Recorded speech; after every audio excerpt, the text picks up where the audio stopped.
Hi, it's ZacBob here, host of CrowdFund Genius, the podcast, and we're here for another week and another episode of CrowdFund Genius Live, where I sit down, I answer your Twitter questions, anything that has to do with rewards-based crowdfunding, whether it's Kickstarter, Indiegogo, or whatever it is. You might notice I have different attire today because it's Friday and the Oakland Raiders are hitting their very first preseason game tonight, so we're all excited, in my household anyways, because we're all diehard Raider fans. Go Raiders.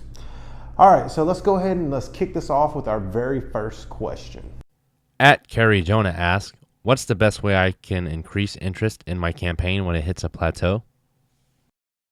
Carrie Jonah, if I'm not mistaken, I think I know who you are. You have a campaign right now on Kickstarter, Room Swap. So for everybody watching, check out Room Swap. It's a local campaign here out of Oklahoma. I believe she's a student at Oklahoma University right now trying to build her app through Kickstarter.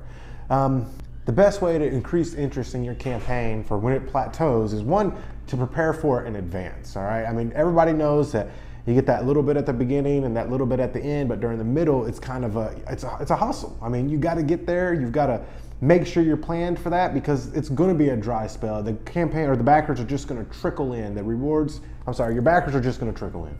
All right, so now that we know that, and now that your campaign's already live and you can't really do anything to correct that in advance, so let's start with maybe Facebook ads, all right? You need to start split testing ads, do it very cheap. Run your ads for conversion.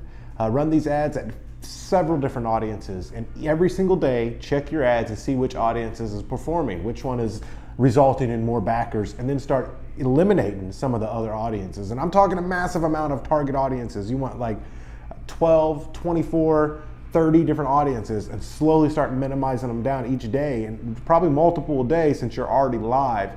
And once you get that down to like 4 or 5, that's when you throw the big money at it. Now, for people that are planning their crowdfunding campaign to avoid this slump, you need to be doing that now. You need to be right now figuring out your target audience, eliminating those ads. That way, whenever you go live and you hit that middle campaign slump, you already know who you want to throw the money at. That way you can boost those ads even more because you know that audience already performs because you were running those ads before you launched your campaign. All right, let's try to go with question number 2. At Kamanzi C asks, how can authors maximize crowdfunding? Authors, you guys kind of got an unfair advantage because I mean, you're kind of used to crowdfunding or because you always got to push your book and pre-sales and things like that. So one, you're already comfortable asking for money. You're already comfortable asking somebody to purchase your product. So it's not a problem for you to go up in front of a camera and make a little video. So make a little video. That's one thing. Start with that. Make a crowdfunding video. Create your campaign. And the main thing when you're creating your campaign and that video is tell a story. If you can get a trailer made for your upcoming book to kind of explain what it is with some nice graphics or some nice animation, then that's a great way to start.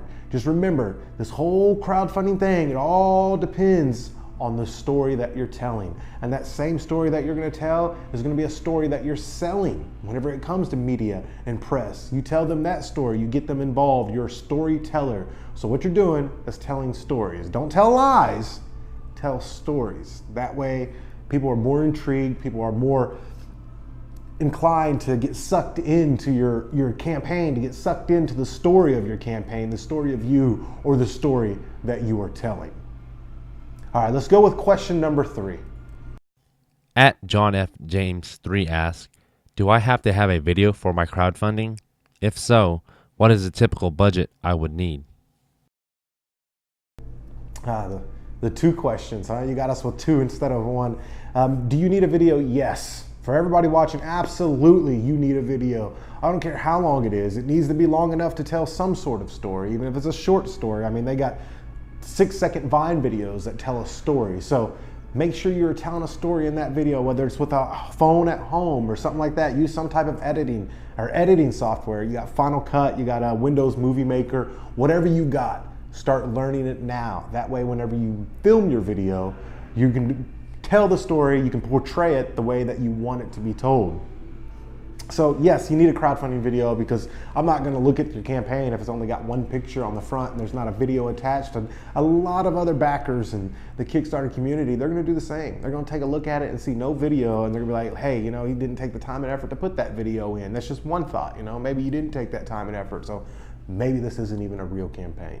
So make sure that you got a crowdfunding video for your campaign. And as far as budget goes, that's completely up to you. Like I said, you can make one with an iPhone and free video editing software. And if you can't do it that way, then you can always pay for one. I know Podcast Movement last year, they funded their event, and I think they spent a total of $300 on Elance to find an animator that made them a little like clip art or animated video that was 1.5 minutes long.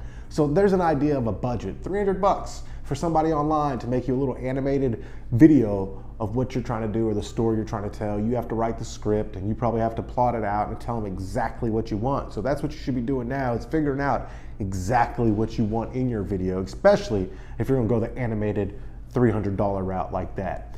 So that's it for our questions today. Like I said, we gotta get out of here because the Raiders are about to be on TV. I gotta break down all this equipment, all of our lighting equipment, and load everything up and get out of here with the 404 and get home so we can start watching this football game. So remember, let a friend know, share this. If you're on Periscope, make sure that you're retweeting. If you're on Meerkat, let your friends know. We're here every Friday, 8 p.m. Central Standard Time from the 404 in Oklahoma City to answer your crowdfunding questions. And please ask your friends to send us a tweet at CrowdFund Genius and ask us a crowdfunding related question around Kickstarter, Indiegogo, or along those lines. So until next time, check us out on YouTube, ZacBob or CrowdFund Genius. Happy crowdfunding. ZacBob out.